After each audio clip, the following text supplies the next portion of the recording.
सोचिए, एक बहुत बड़ी जानी मानी आईटी कंपनी, पर उसके अंदर एक ऐसा राज दबा था, एक ऐसा डरावना सच कि जब वो सामने आया तो सबके होश उड़ गए।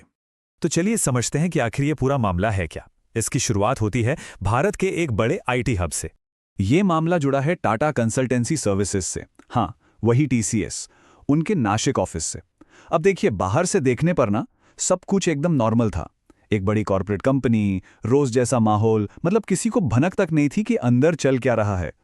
लेकिन उन चमकते हुए ऑफिसेज और बंद दरवाजों के पीछे कुछ एम्प्लॉयीज बहुत ही गंभीर मुश्किलों से गुजर रहे थे।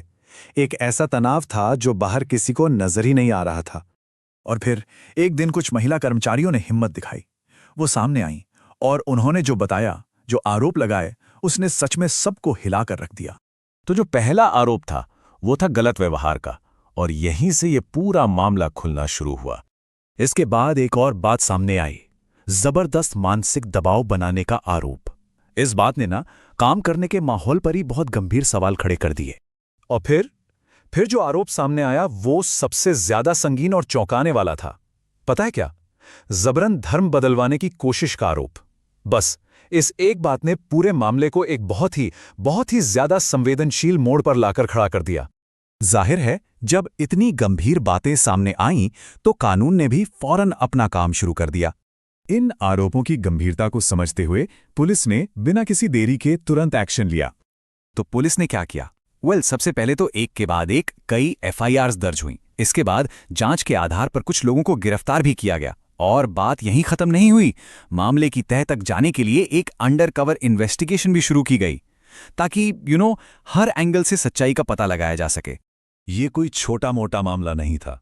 इसकी गूंज दूर तक गई, देश की सबसे बड़ी अदालत तक। और हाँ, ये बात सिर्फ पुलिस जांच तक ही नहीं रुकी। इस मामले की गंभीरता का अंदाजा इसी बात से लगा सकते हैं कि ये केस अब भारत के सुप्रीम कोर्ट में है। इस सब के बीच कंपनी ने भी अपनी तरफ से कुछ कड़े कदम उठाए।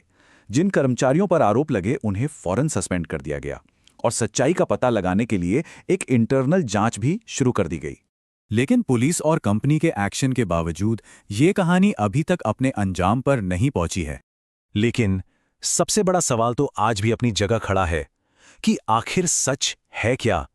क्या ये आरोप सच है या फिर ये किसी बड़ी साजिश का हिस्सा है?